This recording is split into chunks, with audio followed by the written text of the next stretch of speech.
The recording lights blinked red in the small white room. Commander Zethkar sat across from Dr. Veltara, his four metal arms resting on the cold table between them. The old warrior's natural limbs had been lost long ago in a war that still haunted his dreams. His blue-gray skin showed deep scars that even advanced medical treatment could not erase. Dr. Veltara checked her recording equipment one more time. She was a historian from the Galactic Council, tasked with gathering first-hand accounts of the human Corvani War. Most veterans gave her standard military reports full of dates, battle formations, and casualty numbers. She expected this interview to be no different. "Commander, thank you for agreeing to speak with me today," she said in her soft voice. "I understand you served during the entire human Corvani conflict from 2387 to 2394. Zethkar nodded slowly. His compound eyes, each the size of a human fist, stared past her at the wall behind. Those eyes had seen things that no amount of time could make him forget. "I was there from the beginning," he said. His voice carried a strange tremor that surprised. "Both of them. From first contact to the final peace treaty. 7 years of war that changed everything we thought we knew about combat." The historian pulled up her standard list of questions on her tablet. She had interviewed dozens of Corvani veterans over the past year. They all told similar stories of tactical engagements, resource management, and strategic planning. War was war, after all, or so she thought. "Let's start with your first encounter with human forces," Dr. Veltara said. "According to military records, you were present at the Kepler Station incident." Zethkar's mandibles clicked together nervously. It was an unconscious habit he had developed since the war ended. His therapist said it was a stress response, but knowing that did not make it stop. "Kepler Station," he repeated the words like they tasted bitter. "We called it the Kepler Massacre afterward, though that name never made it into official reports. Command did not want to admit what really happened." There. The historian leaned forward with interest. This was already different from her other interviews.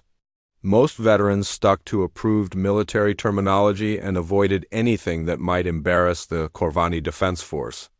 "Can you tell me about the tactical situation when your forces arrived?" she asked. Zethkar was quiet for a long moment. His metal fingers tapped against the table in a rhythm that matched his elevated heartbeat. When he finally spoke, his voice was barely above a whisper. "We thought we were hunting prey, Doctor.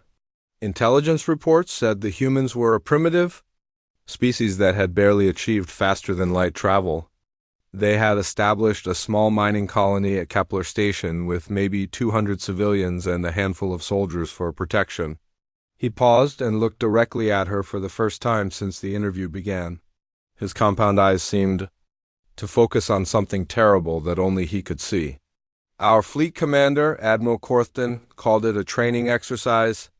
He assigned me as a lieutenant to lead the ground assault because he thought it would be good experience for a young officer. Easy victory against an inferior enemy," he said. "We had 12 heavy cruisers, 6 assault carriers, and over 3,000 elite troops." Dr. Veltara made notes on her tablet, but she found herself drawn into the veteran's account despite herself. There was something in his voice, a haunted quality that made her forget about her standard questions.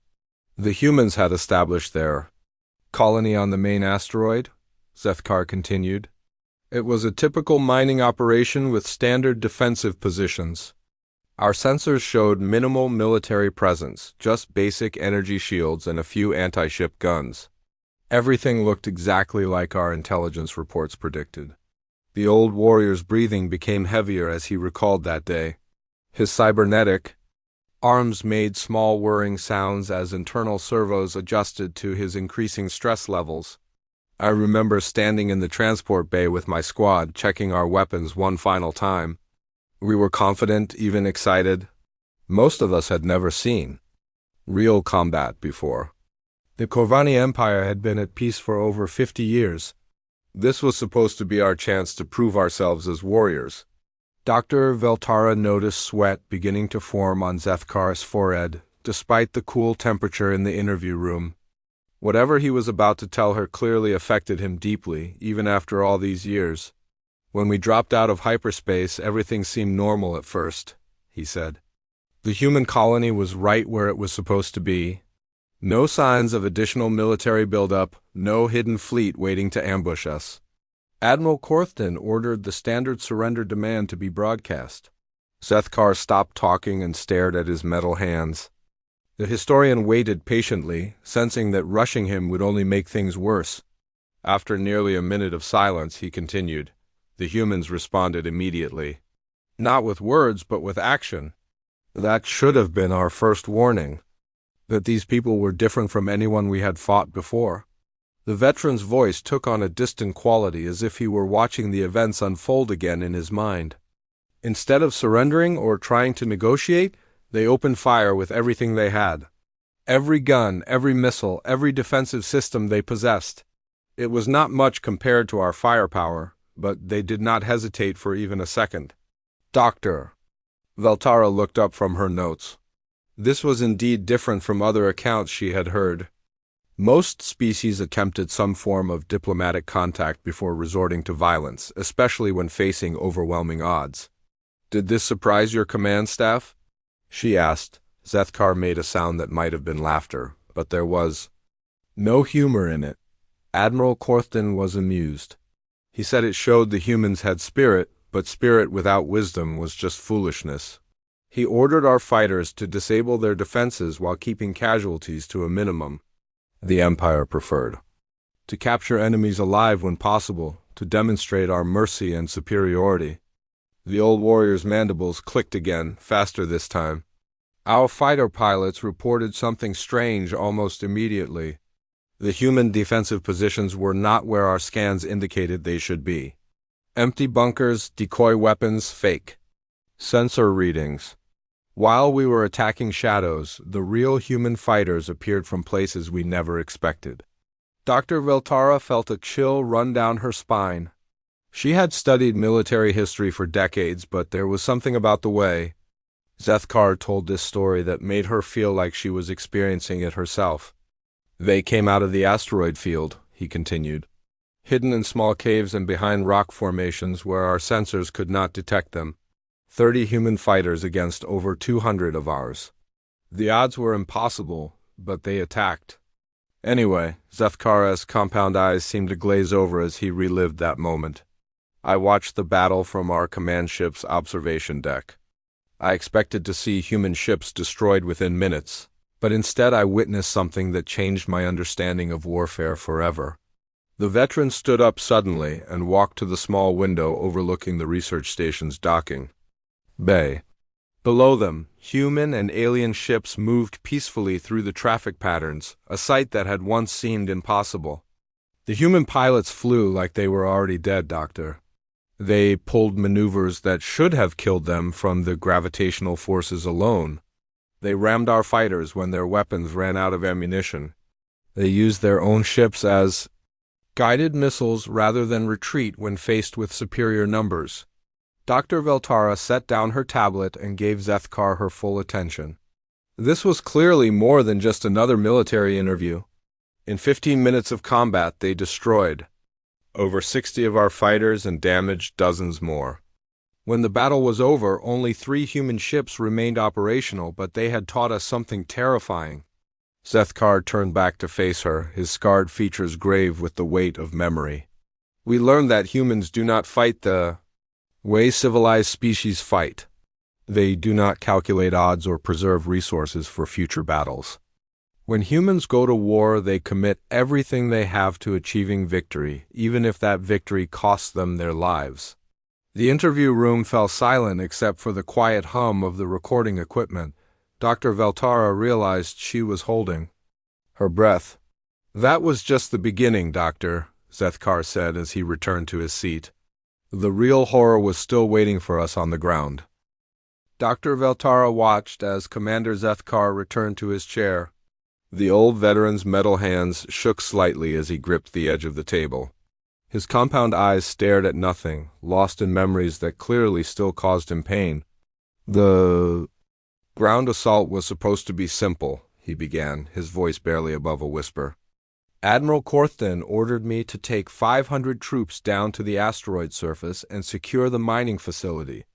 Intelligence said we would face maybe 50 human soldiers at most.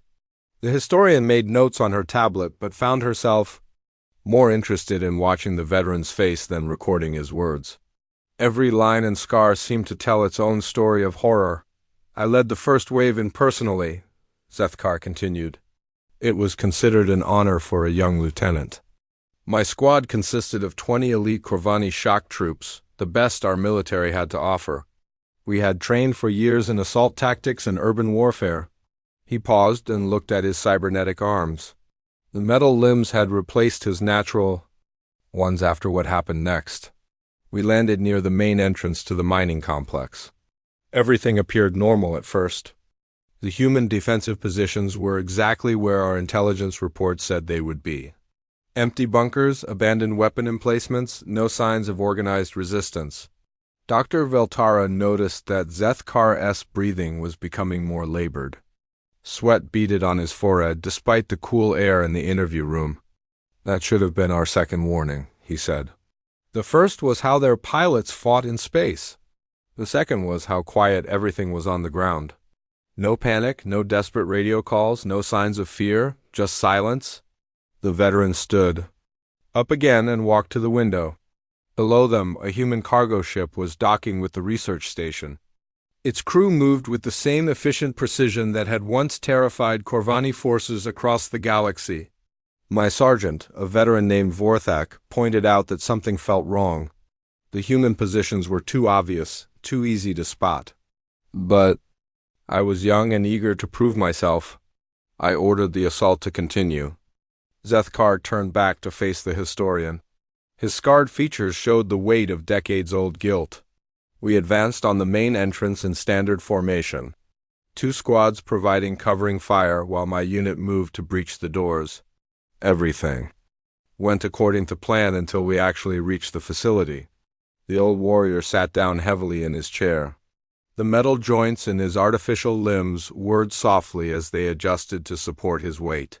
The human commander was a man named Lieutenant Jake Morrison. I learned his name later, after the battle. He was 26 years old, married, with a daughter back on Earth, just a regular soldier doing his job. Dr. Veltara looked up from her tablet. Most military accounts focused on tactics and strategy, not personal details about enemy commanders. Morrison had turned the entire mining complex into a trap, Zethkar continued.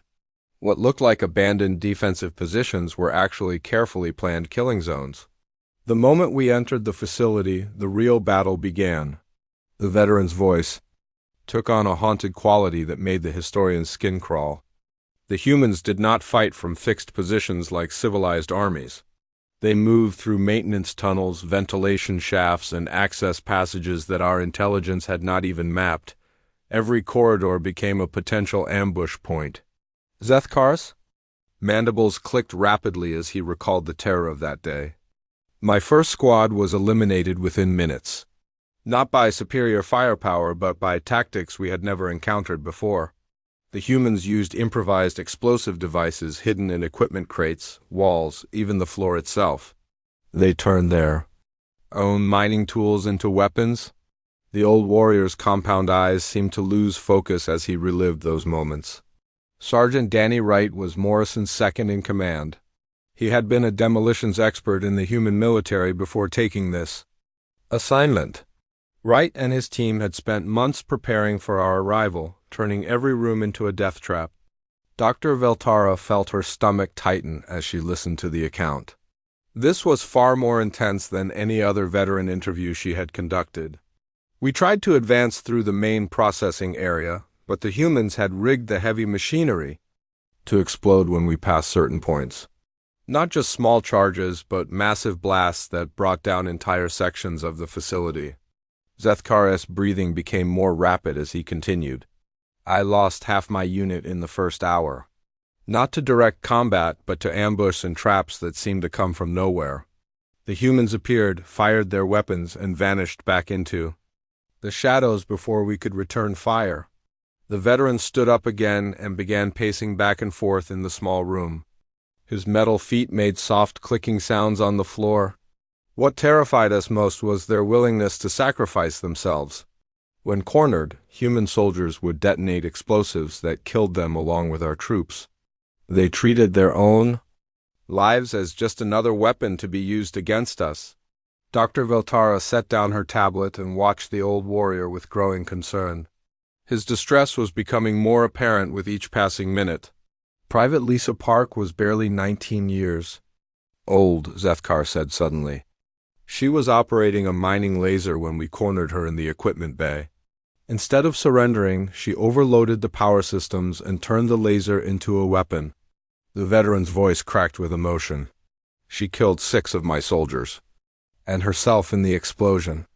A teenager who should have been in school somewhere, dying to protect people she had probably never met before being assigned to this station. Zethkar returned to his chair and stared at his hands again. The metal fingers trembled slightly as he remembered. We finally reached the main control center after 3 hours of fighting. I had started with 500 troops. Only 87 were still alive and able to fight. The humans had maybe 30 people left, including wounded who could barely hold weapons. The historian realized she was holding her breath as she waited for him to continue. Lieutenant Morrison was waiting for us in the control room. He had been shot twice and was bleeding badly, but he was still giving orders to his remaining soldiers. When he saw us approaching, he smiled. Dr. Veltara felt a chill run down her spine at the way Zethkar said that last word. He smiled like he had been expecting us. Like everything that had happened was part of some larger plan. Then he activated the mining station's self-destruct sequence. The old warrior's compound eyes focused on something terrible that only he could see. The humans had wired the entire facility to explode. Morrison gave us 30 seconds to surrender, or die with them. 30 seconds to decide if we wanted to live as prisoners or die as warriors. Zethkar's mandibles clicked faster than Dr. Veltara had ever heard them. I ordered my troops to surrender. For the first time in Corvani military history, we gave up rather than fight to the death. Because we realized that the humans were not bluffing. They really would destroy themselves and us rather than accept defeat. The veteran was quiet for a long moment. When he spoke again, his voice was barely audible. Morrison called off the self-destruct with 3 seconds to spare. He said later that he never intended to actually detonate it. The threat was just another weapon, one more way to make us afraid. Dr. Veltara stared at the old warrior in amazement. This was unlike any military account she had ever heard. We were the prisoners, Doctor. We had superior numbers, better weapons, and advanced technology. But we were the ones who surrendered because we could not match their willingness to die for their cause. Zethkar looked directly at her for the first time in several minutes. That was our introduction to human warfare. Not the tactics or weapons, but the mindset. They fight like every battle is their last chance to protect everything they love. And that makes them the most dangerous enemy in the galaxy. The interview room fell silent except for the quiet hum of the recording equipment. Dr. Veltara realized that her understanding of the human Corvani War had just changed completely. What happened next? She asked quietly. Zethkar's scarred sketchers showed a mixture of fear and respect. Next came Proxima Base, and that was when we learned that Kepler Station had been just a warm-up exercise. Dr. Veltara watched as Commander Zethkar's breathing became more labored. The old veteran's metal hands gripped the edge of the table so tightly that small stress fractures appeared in the surface. Whatever memories he was about to share clearly affected him more deeply than anything he had told her so far. 6 months after Kepler Station, High Command decided that the humans needed to be taught a lesson, Zethkar began, his voice barely above a whisper. They chose Proxima Centauri B as the target, a human colony world with about 50,000 civilians and a small military garrison. The historian made notes on her tablet, but found herself more focused on the veteran's increasingly distressed state. His compound eyes seemed to be looking at something terrible that existed only in his memory. The plan was simple, he continued. We would blockade the planet, cut off all supply lines, and force the humans to surrender through starvation. Command wanted to avoid the kind of costly ground fighting we had experienced at Kepler Station. Zethkar stood up and walked to the window again. His metal feet made soft clicking sounds on the floor as he paced back and forth. I had been promoted to captain after Kepler Station. My superiors said I had gained valuable experience fighting humans, even though we had technically lost that battle. They put me in charge of monitoring the human colony's communications during the siege. The old warrior's mandibles clicked nervously as he stared out at the peaceful space traffic below. The human commander on Proxima Base was Colonel Amy Rodriguez, 43 years old, mother of 2 children who lived back on Earth. She had been a combat engineer before taking command of the garrison. Dr. Veltara looked up from her notes. Once again, Zethkar was providing personal details about human officers that seemed unusual for a military debriefing. Rodriguez addressed her troops and the civilian population on the first day of the blockade. I listened to her speech through our surveillance equipment. She told them that no rescue was coming, that they were completely cut off from the rest of human space. The veteran's voice took on a haunted quality that made the historian's skin crawl. But instead of preparing for surrender, she asked for volunteers to help defend the colony. Not just soldiers, but farmers, teachers, shop owners, even children. Old enough to carry supplies, almost everyone stepped forward. Zethkar returned to his chair but remained standing behind it, his metal hands gripping the back.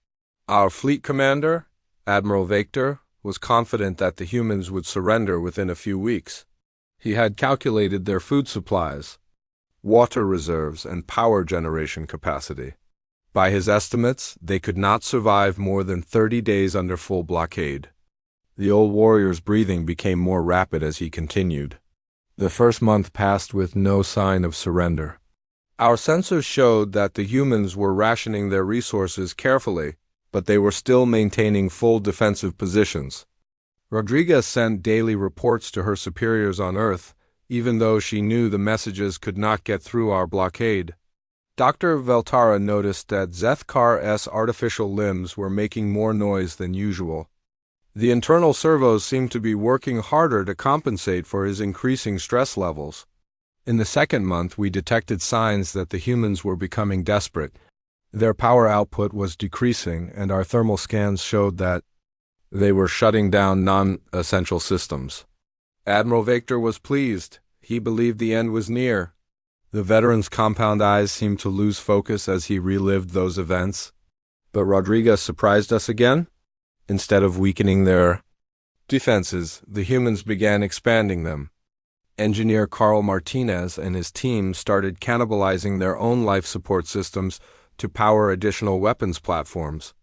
Zethkar's voice cracked with emotion as he recalled what happened next. They were literally taking air recycling equipment apart to build more guns, stripping insulation from their living quarters to create improvised armor, using medical supplies to manufacture explosives. Everything that kept them alive was being turned into tools of war. The historian felt her stomach tighten as she listened to the account. The dedication required for such actions was almost incomprehensible. By the third month, our sensors showed that the colony's life support was operating at barely 20% capacity.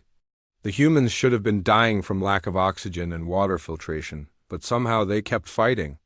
Dr. Veltara set down her tablet and gave the veteran her full attention. This was clearly the most traumatic part of his story. Medical Officer Sim Blake was performing surgery on wounded soldiers without any anesthesia because they had used all their medical supplies to make bombs.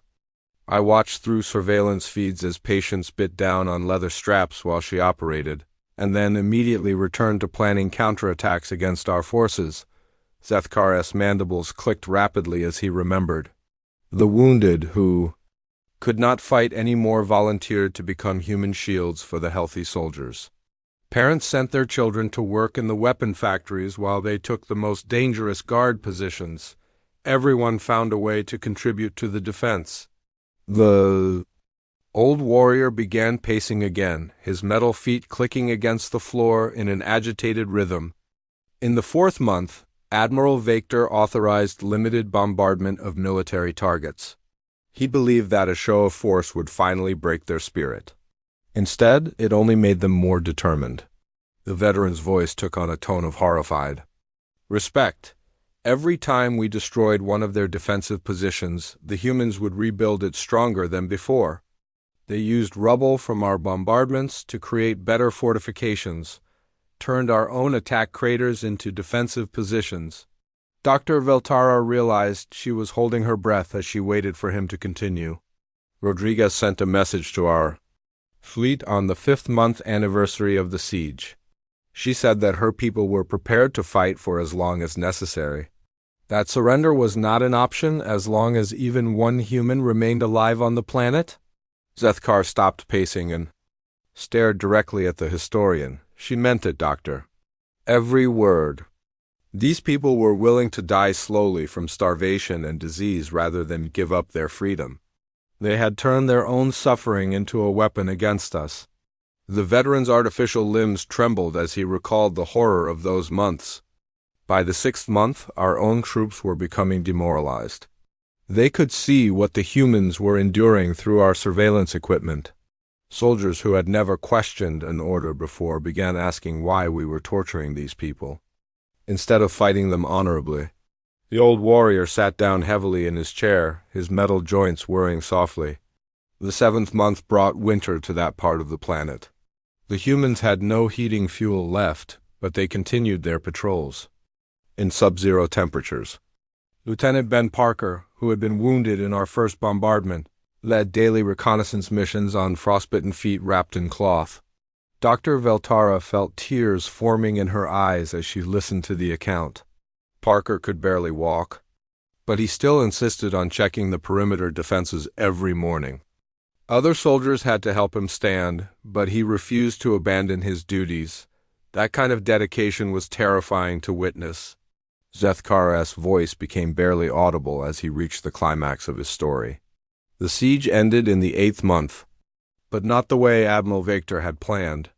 A human relief fleet broke through our blockade using a new type of faster-than-light drive that we had never encountered before. The veteran looked at his metal hands again, remembering the price he had paid for that final battle. When the rescue ships arrived, they found Rodriguez and 37 survivors still defending the colony. Out of 50,000 people, only 38 were left alive. But they had never surrendered. The interview room fell silent except for the quiet hum of the recording equipment. Dr. Veltara realized that her understanding of human nature had been fundamentally changed by this story. The survivors were so weak from malnutrition that they could barely stand, Zethkar continued. But when the rescue ships landed, Rodriguez insisted on personally greeting each crew member and thanking them for coming. The old warrior's compound. Eyes focused on something beyond the walls of the interview room. That was when I truly understood what we were fighting, Doctor. Not just soldiers or even a military force, but an entire species that values freedom more than life itself. And that realization changed everything. Dr. Veltara watched as Commander Zethkar slumped forward in his chair. The old veteran's metal hands covered his face as if trying to block out memories that refused to stay buried. When he finally looked up, his compound eyes were wet with tears that sparkled in the harsh lighting of the interview room. After Proxima Base, everything changed, he whispered. High Command was humiliated.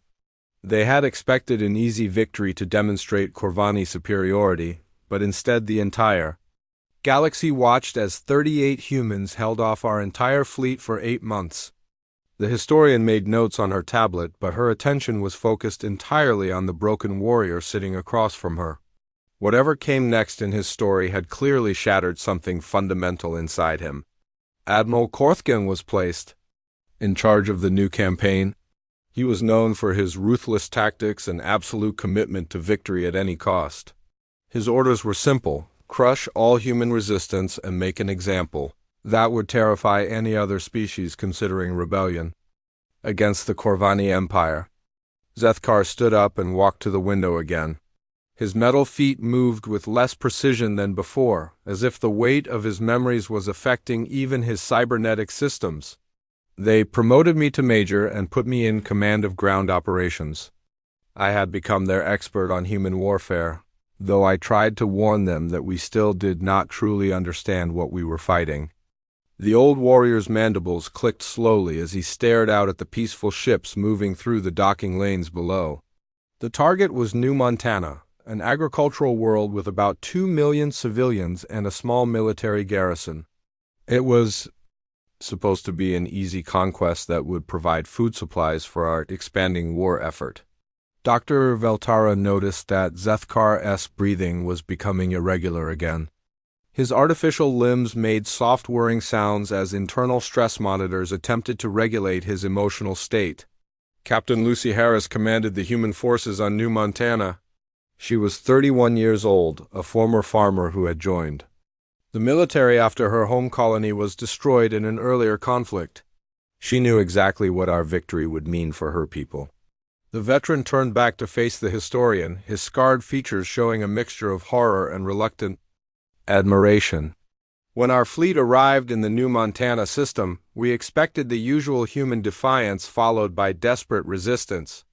Instead, Harris sent us a message that chilled every Corvani officer who heard it. Zethkar's voice took on the flat tone of someone reciting words that had been burned into his memory.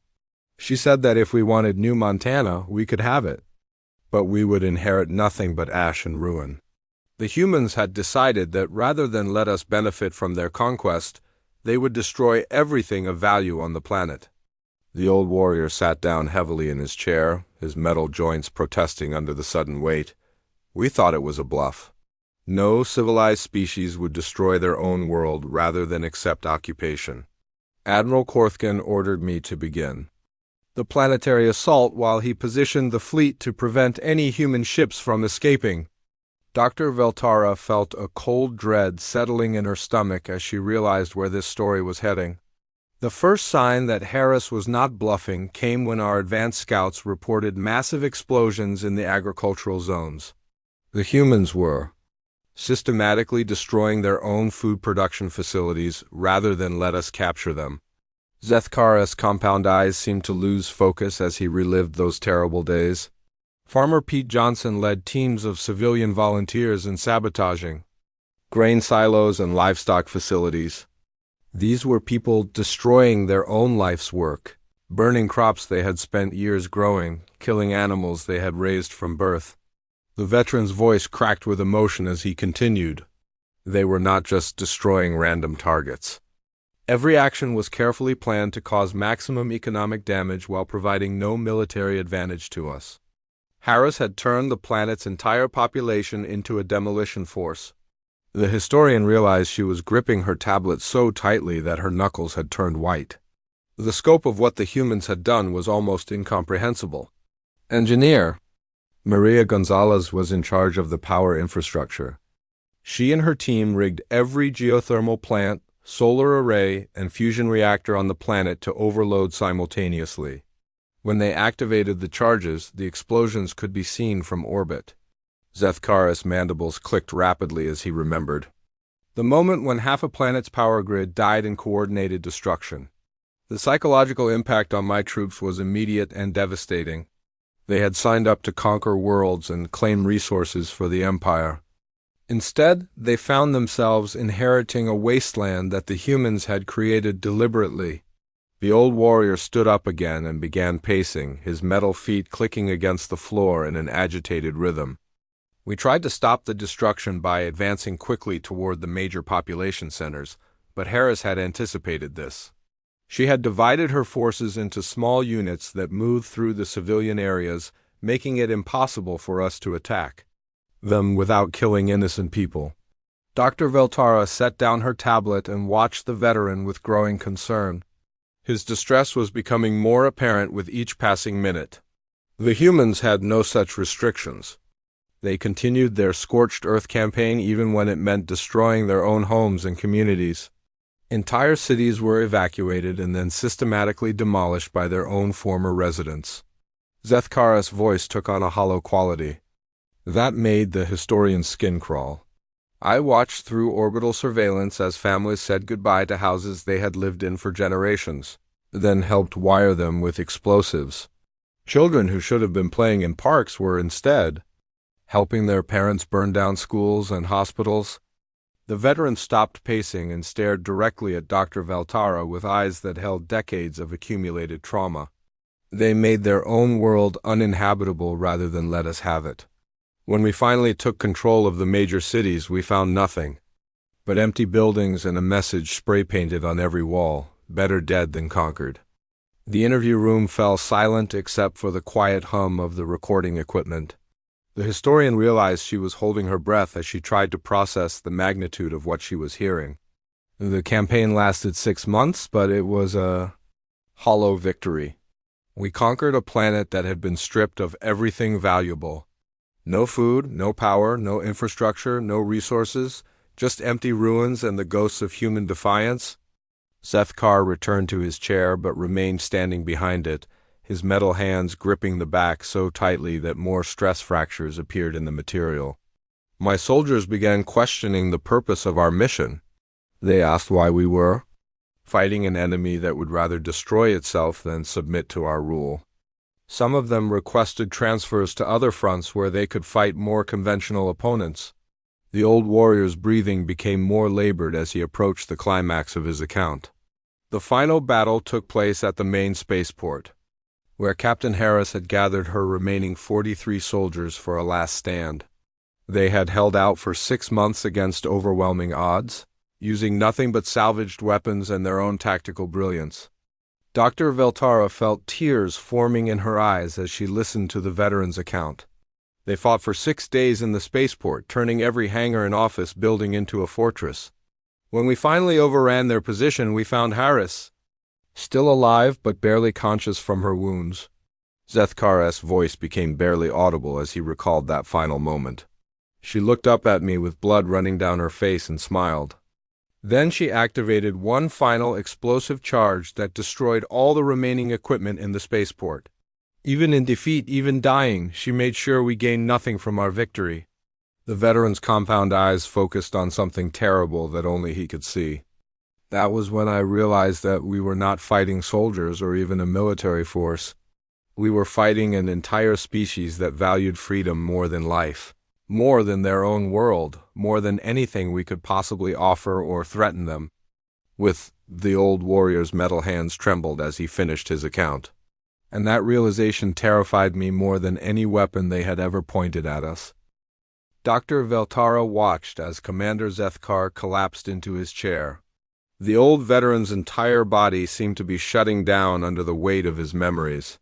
His metal hands shook uncontrollably, and his compound eyes stared at nothing. When he finally spoke again, his voice was barely a whisper. "After New Montana, I requested a transfer to the Intelligence Division," he began. "I told my superiors that I needed to study human military philosophy to better understand our enemy. But the truth was that I could not face another battle like that." The historian set down her tablet completely and focused all her attention on the broken warrior sitting across from her. This was clearly the most personal part of his story. For 2 years, I studied everything we knew about human culture, history, and military traditions. I read their books, watched their films, analyzed their communication patterns. I was trying to understand what made them so different from every other species we had encountered. Zethkar's mandibles clicked slowly as he remembered those dark months of research. The more I learned, the more disturbed I became. Humans did not fight for territory or resources or even honor the way other species did. They fought with the desperate fury of parents protecting their children, of people defending their right to exist. The old warrior looked at his cybernetic arms, remembering when he had lost his natural limbs. I was promoted to colonel and given command of the assault on Armstrong Colony. It was supposed to be my chance to use my new understanding of human psychology to achieve a quick victory with minimal casualties on both sides. Dr. Veltara noticed that tears were beginning to form in the veteran's compound eyes again. Armstrong Colony was a research station with about 5,000 civilians and a small security force. Our intelligence said they were developing new agricultural techniques to help feed the growing human population. Zethkar's breathing became irregular as he approached the most traumatic memory of his entire military career. The human commander was Major Frank Davis, a career soldier who had served in 3 previous conflicts. He had a wife and 2 sons. Back on Earth, I learned these details during the battle, but they became important later. The veteran stood up and walked to the window one final time. His metal feet moved slowly, as if each step required enormous effort. We surrounded the colony and demanded surrender. Davis responded that his people would fight to the last person rather than give up their freedom. It was the same response we had received from every human commander we had faced. The old warrior's voice took on a hollow quality that made the historian's skin crawl. But this time I decided to try a different approach. Instead of a full assault, I ordered selective strikes against military targets while avoiding civilian areas. I thought that showing restraint might convince the humans to negotiate. Zethkar turned back to face Dr. Veltara, his scarred features showing decades of accumulated guilt. The strategy failed completely. The humans used our restraint against us, positioning their military equipment near hospitals and schools. They forced us to choose between accepting defeat or attacking civilian targets. The veteran's compound eyes seemed to lose focus as he relived those terrible decisions. Major Davis sent me a personal message after the first week of fighting. He said that he understood I was trying to minimize casualties, but that mercy from an invader was still oppression. His people would rather die fighting than live as slaves. Dr. Veltara felt her heart breaking as she listened to the account. The futility of the entire conflict was becoming clear. On the 10th day of the siege, one of my patrols captured a wounded human soldier. Corporal Tim Anderson had been caught in an explosion while trying to evacuate civilian researchers from a laboratory complex. Zethkar's voice cracked with emotion as he recalled that moment. Following standard protocol, I began interrogating Anderson for tactical information. But instead of military secrets, he started talking about his family. He showed me a crumpled photograph from his pocket. The old warrior's metal hands trembled as he reached into his own pocket and pulled out a small, worn piece of paper. "This is the photograph," he said, holding it up for the historian to see. Anderson carried it with him everywhere. His daughter Katie, 7 years old at the time. She wanted to be a doctor like her mother. Dr. Veltara stared at the image of a smiling human child with curly hair and missing front teeth. The innocence in her face was heartbreaking. Anderson was dying from his injuries, but he kept talking about Katie, how she helped her mother in the garden, how she drew pictures for him to take on his military assignments, how she had never hurt anyone in her entire life. Zethkar's voice became barely audible as he continued. Then he looked directly at me with his dying breath and said something that changed my understanding of everything. He said, "I hope you never have to fight for someone you love the way we do." The veteran's compound eyes focused on something beyond the walls of the interview room. That comment haunted me because I realized the fundamental difference between human and Corvani warfare. We fought for honor, territory, and military doctrine. Humans fought with the desperate fury of people protecting their families. The old warrior sat down heavily in his chair, his metal joints protesting under the emotional weight he carried. Anderson died 10 minutes later, still holding that photograph of his daughter. I had it preserved and kept it with me as a reminder of what we were really fighting against. Dr. Veltara realized that tears were streaming down her own face as she listened to the story. The Battle of Armstrong Colony continued for another month, but my heart was no longer in it. Every human soldier I faced could have been Anderson, fighting to protect their own version of Katie. Zethkar's mandibles clicked slowly as he recalled the end of his military career. When the colony finally fell, I found Major Davis in the command center, badly wounded, but still trying to coordinate the evacuation of civilian researchers. He looked at me and asked if I had children of my own. The veteran's voice took on a tone of profound sadness. I told him that Corvani society did not prioritize family bonds the way humans did. Our children were raised collectively by the state to serve the empire. Davis said that explained why we could never understand what we were fighting. The old warrior looked directly at Dr. Veltara with eyes that held decades of regret. He was right. We studied human tactics, analyzed their weapons, mapped their strategies. But we never understood the source of their strength until it was too late. They fight like cornered animals because to them, every battle is about protecting their right to love and be loved. The interview room fell silent except for the quiet hum of the recording equipment. The historian realized that her entire understanding of the human Corvani War had been fundamentally changed. The war ended 6 months later with a negotiated peace that recognized human territorial sovereignty. I retired from military service immediately and requested assignment to this research station. Zethkar carefully returned Anderson's photograph to his pocket. I have spent the last 15 years trying to understand how a species that values family more than conquest became the most effective warriors in the galaxy. The answer is both simple and terrifying. The veteran's scarred features showed a mixture of fear and profound respect. Humans do not fight to win wars. They fight to ensure that their children can grow up free. And there is no force in the universe more dangerous than a parent protecting their young. Dr. Veltara stopped the recording as Zethkar sat in silence, staring at his prosthetic hands. Outside the observation window, human and alien ships continued their peaceful movements through the shipping lanes. In all my years of military service, he concluded quietly, I learned that there are enemies you can defeat, and there are enemies that defeat themselves rather than surrender. Humans are neither. They are something far more dangerous. The old warrior looked up at the historian one final time. They are a species that has learned to turn love into a weapon, and that makes them unconquerable. The interview was over, but its implications would reshape how the Galactic Council understood the species they now called allies.